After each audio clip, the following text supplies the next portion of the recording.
Tonton video ini sampai selesai agar Anda tidak gagal paham.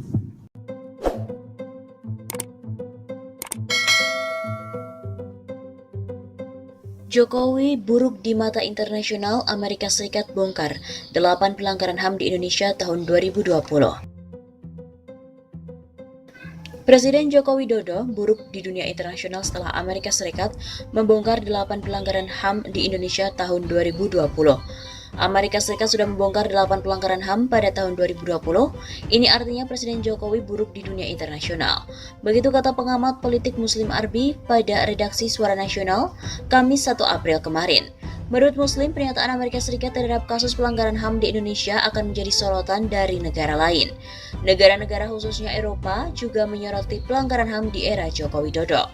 Kata Muslim, pelanggaran HAM yang dibongkar Amerika Serikat akan berpengaruh pada investasi di Indonesia. Para investor dari Amerika Serikat maupun Eropa sangat memperhatikan kondisi HAM di Indonesia. Ia juga mengatakan, hutangan dari Bank Dunia maupun IMF ke Indonesia akan terhambat adanya laporan dari Kementerian Luar Negeri Amerika Serikat terkait 8 pelanggaran HAM di Indonesia. Ekonomi Indonesia yang tergantung dari utang lembaga donor maupun negara lain akan terhambat adanya laporan pelanggaran HAM itu. Amerika Serikat merilis laporan tahunan terkait deretan pelanggaran hak asasi manusia di setiap negara yang terjadi selama 2020, termasuk di Indonesia. Dalam laporan yang dirilis oleh Kementerian Luar Negeri Amerika Serikat pada Selasa 30 Maret, Gedung Putih menjabarkan belasan pelanggaran HAM di Indonesia, mulai dari kekerasan dan pembunuhan di luar hukum oleh aparat keamanan di Papua, hingga diskriminasi penegak hukum terhadap kaum LGBT dan masyarakat adat. Pelanggaran HAM yang sedang berlangsung di berbagai negara ini menyebabkan kerusakan yang tak terhitung jauh di luar perbatasan negara tersebut. Pelanggaran HAM yang tak terkendali dimanapun dapat menimbulkan rasa impunitas di mana-mana, kata Menteri Luar Negeri Amerika Serikat Antony Blinken dalam kata sambutannya di laporan tersebut. Amerika Serikat beberkan 8 pelanggaran HAM Indonesia selama 2020. Amerika Serikat telah merilis laporan tahunan terkait deretan pelanggaran HAM di setiap negara yang terjadi selama tahun 2020.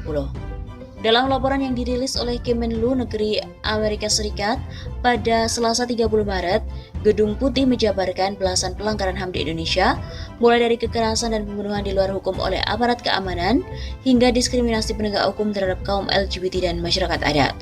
Pelanggaran HAM yang sedang berlangsung di berbagai negara menyebabkan kerusakan yang tak terhitung. Berikut ini adalah beberapa pelanggaran HAM di Indonesia yang secara signifikan disorot oleh Amerika Serikat. Pembunuhan di luar hukum. Amerika Serikat menyinggung kasus operasi militer di Papua yang kerap disertai kekerasan oleh aparat. Berdasarkan laporan media dan organisasi non-pemerintah atau NGO, Amerika Serikat menyebut aparat Indonesia kerap menggunakan kekuatan berlebihan yang mengakibatkan kematian selama operasi militer menghadapi pemberontak di Papua. Polisi dan militer seringkali tidak melakukan investigasi, dan ketika mereka melakukan pembunuhan, mereka gagal mengungkapkan fakta atau temuan investigasi internal yang dilakukan terhadap kasus tersebut. Bunyi kutipan laporan Amerika Serikat itu. Sebagai contoh, Amerika Serikat juga menyinggung insiden pada 13 April 2020, di mana pasukan keamanan menembak mati 2 mahasiswa di dekat tambang emas Grasberg, Mimika. Pasukan keamanan diduga salah mengira para siswa sebagai militan separatis. Amerika Serikat mengatakan bahwa TNI dan Polri memulai penyelidikan bersama setelah insiden tersebut, tapi tidak ada hasil yang dirilis hingga Oktober. Keluarga korban pun menyerukan penyelidikan independen atas pembunuhan itu. Penyiksaan dan perlakuan hukum yang kejam. Gedung Putih juga menyoroti tindak kekerasan yang kerap dilakukan aparat keamanan Indonesia terhadap tahanan dan tersangka pelaku kejahatan.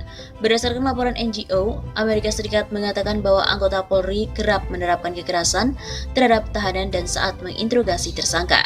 Amerika Serikat menyinggung kasus penyiksaan terhadap Muhammad Rizky Rianto dan Rio Immanuel Adolf oleh polisi.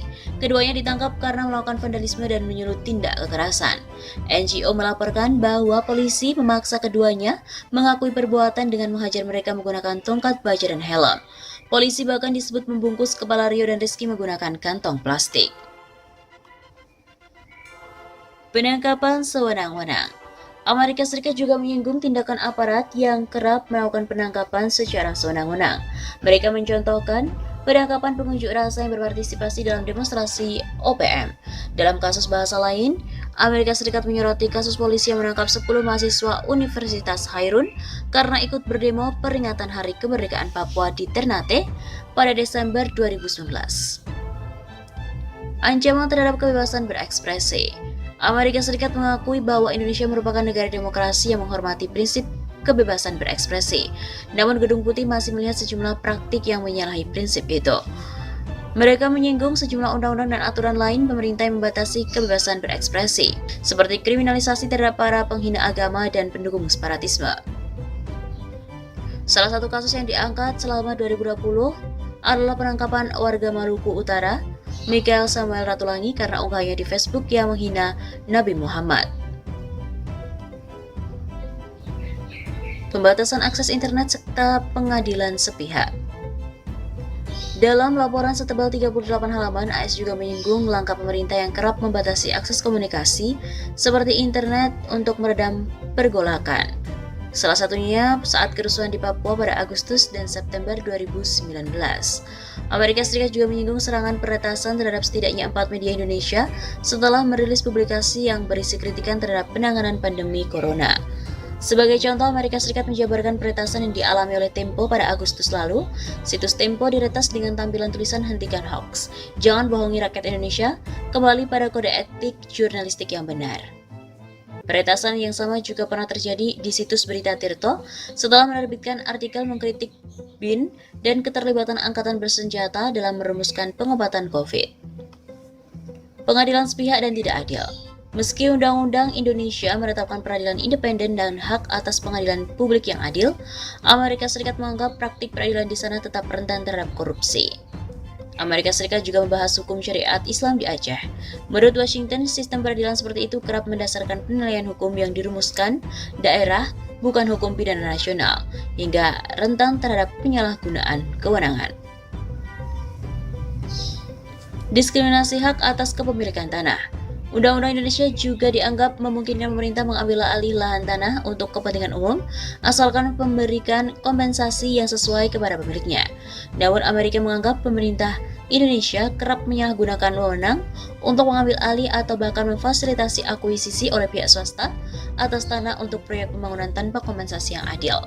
Pemenuhan hak perempuan, pengungsi, suku pedalaman hingga diskriminasi kaum LGBT.